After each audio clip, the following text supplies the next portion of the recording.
গত রাতে ভারী বৃষ্টিপাতের কারণে কক্সবাজারের উখিয়ায় ভয়াবহ একটি দুর্ঘটনা ঘটেছে। সেই দুর্ঘটনা আলাদাভাবে ঘটলেও এ পর্যন্ত মৃতের সংখ্যা দাঁড়িয়েছে পাহাড় ধসে 9 জন এবং আরও একজনের মৃত্যুর খবর আমরা পেয়েছি, সব মিলিয়ে 10 জন। এ পর্যন্ত উখিয়ার বালুখালী যে দুটি ক্যাম্পের মধ্যে এই দুর্ঘটনা ঘটেছে এবং এসব দুর্ঘটনার কারণে ওই এলাকার মধ্যে তাদের স্বজনদের মধ্যে শোকাবহ পরিবেশ তৈরি হয়েছে। বিশেষ করে একটি পরিবারে 4 জনের মৃত্যু আসলে খুবই বেদনাবিদুর একটি ঘটনা। সব মিলিয়ে কক্সবাজারের উখিয়া সহ অন্যান্য যে এলাকাগুলো আছে সব এলাকাগুলোতেই কিন্তু এখন নিম্নাঞ্চল প্লাবিত হয়েছে। আমার ঠিক পেছনে দেখতে পাচ্ছেন এখানে যে নদী রয়েছে, এই নদীটির বিভিন্ন কূলে, এই কূলে ওই কূলে দুই কূলে কিন্তু ব্যাপক হারে ভাঙন ধরেছে এবং এই যে পাহাড়ি ঢলের স্রোত কিন্তু ভয়াবহ আকার ধারণ করেছে।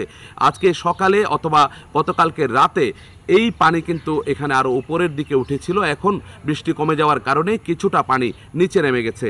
তবে কক্সবাজারের অন্যান্য যে উপজেলাগুলো আছে সেই উপজেলাগুলোতেও এই ভারী বৃষ্টিপাতের কারণে, বিশেষ করে পাহাড়ি অঞ্চল যেখানে আছে, পাহাড়ি ঢলের পানি নেমে আসার কারণে ওইসব এলাকাতে নিম্নাঞ্চলগুলো প্লাবিত হয়ে গেছে এবং সেই এলাকাগুলোতে বাড়িতে পানি ঢুকে যাওয়ার কারণে ওই এলাকার যে মানুষগুলো আছে তাদের মধ্যে একটি দুর্বিষহ জীবনযাপন, তাদের মধ্যে দুর্ভোগের যে একটি কষ্টের পরিবেশ, সেটি কিন্তু আমরা অনেক ক্ষেত্রে খবর পেয়েছি। অনেক জায়গা থেকে সোশ্যাল মিডিয়াতে অনেকেই ভিডিও ধারণ করে সেই ভিডিওগুলো তারা সেখানে আপলোড দিচ্ছে, সেখানেও আমরা দেখতে পাচ্ছি যে খুবই ভয়াবহ আকার ধারণ করছে অনেকগুলো পরিবারের মধ্যে।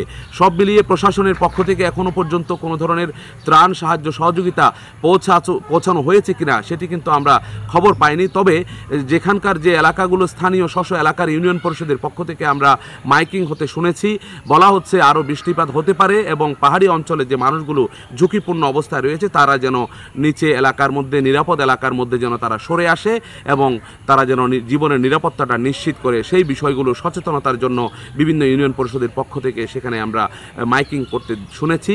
বিশেষ করে রত্নাপালং ইউনিয়ন পরিষদের চেয়ারম্যান নুরুল হুদার একটি মাইকিং আমরা শুনেছি। তিনি বলছেন যে তার এলাকার মধ্যে যে পাহাড়ি অঞ্চল রয়েছে সেই পাহাড়ি অঞ্চলের যে লোকজন যেখানে বসবাস করছে তারা যেন নিরাপদ আশ্রয়ে সরে যায়, সেই বিষয়টি আমরা জানতে পেরেছি। উপজেলা নির্বাহী কর্মকর্তার নির্দেশে সেই মাইকিংগুলো চলছে এবং অন্যান্য যে উপজেলাগুলো আছে সেই উপজেলাগুলোতেও একইভাবে মাইকিংয়ের খবর আমরা পাচ্ছি। অন্যান্য যে বিষয়টি বলি যে টেকনাফের একটি এলাকার মধ্যে দেখলাম যে 20,000-এরও বেশি মানুষ পানিবন্দী রয়েছে, সেই খবর আমরা ওখান থেকে পেয়েছি টেকনাফের বিভিন্ন সহকর্মীর কাছ থেকে। অন্যান্য যে এলাকাগুলো আছে কক্সবাজার জেলার আরও বিভিন্ন উপজেলা রয়েছে, বিশেষ করে 9টি উপজেলার প্রায় এলাকার মধ্যেই কিন্তু মানুষ প্লাবিত।